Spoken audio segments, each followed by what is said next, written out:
কবিতা নীল কষ্টের ডায়েরি। কবি মোহাম্মদ তারিক।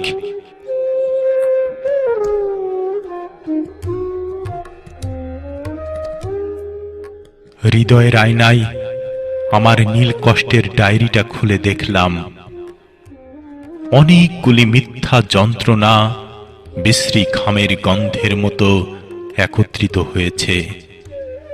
লাঠিচার্জ করে মিথ্যা যন্ত্রণাগুলি সরাবার চেষ্টা বারংবার করলাম, সফলতা পেলাম না কোনো কিছুতেই।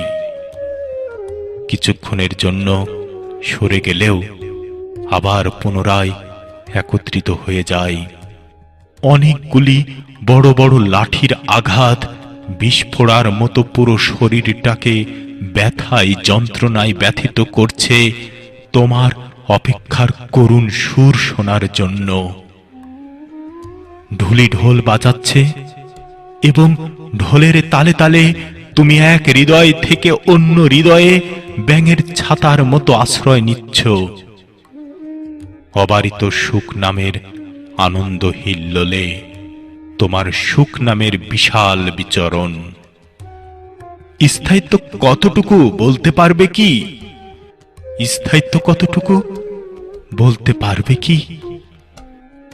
কিছু অপেক্ষার জ্বালাময় দিন, কিছু অপেক্ষার রঙিন স্মৃতি, কিছু অপেক্ষার নীল কষ্ট কাছে আসে হাসতে হাসতে, আবার হারিয়ে যায় না বলে।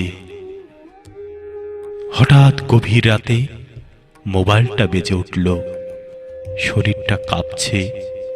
তারপরও মোবাইলটা ধরলাম। দুঃসংবাদ, দুঃসংবাদ, দুঃসংবাদ।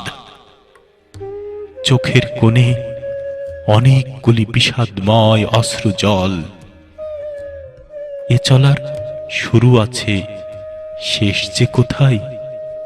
এ চলার শুরু আছে, শেষ যে কোথায়?